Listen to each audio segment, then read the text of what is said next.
তো আশা করি সবার খাওয়া হয়ে গেছে, আমারও খাওয়া হয়ে গেছে। কিন্তু কিন্তু আমি কীরকম একটা মানে খামখেয়ালি, আমি ভিডিও বানাবো আগে সকাল থেকেই ভাবছি যে মায়ের বাড়িতে এসে আজকে কী রান্না হবে মেয়ে সেটা দেখাবো, কিন্তু আমি খেয়ে দিয়ে নিয়েছি আগেই।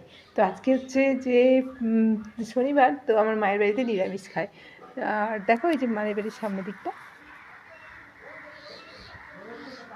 কতগুলো কাক। ওই যেটা হচ্ছে নীল রঙের যেটা দেখা যাচ্ছে সেটা হচ্ছে হসপিটাল। হসপিটাল আমার মায়ের বাড়ি থেকে একদমই কাছে।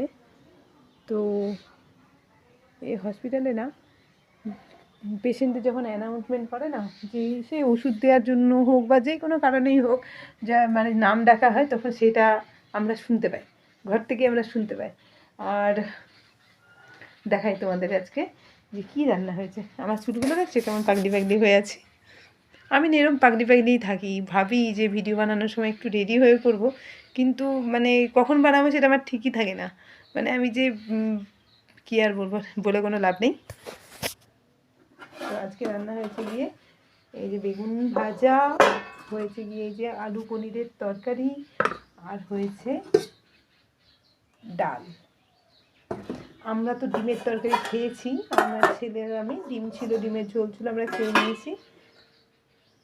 আর সঙ্গে হচ্ছে এটা একটা তরকারি, শুকনো একটা আলু বেগুনের তরকারি। আমি কিন্তু ভীষণ খামখেয়ালি ভীষণ।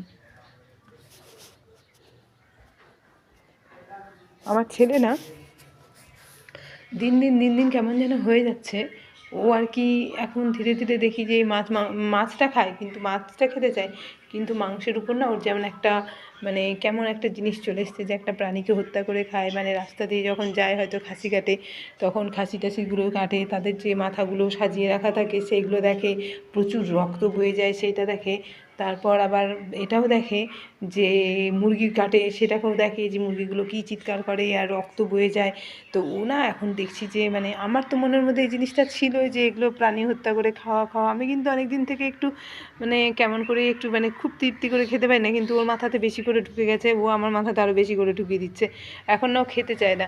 তো আজকে আমার দাদা ওকে বললো যে কিরে মাংস নিয়ে আসবো, তো ও বললো না আনতে হবে না, আমি মাংস খাওয়া ছেড়ে দিয়েছি।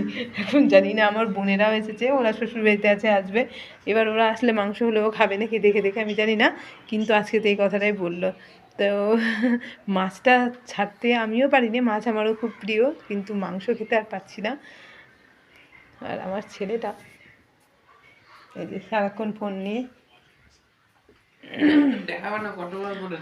আসলে আমার ছেলেটা না দেখতে ভীষণ সুন্দর, তো ক্যামেরার সামনে আসতে চায় না ওকে।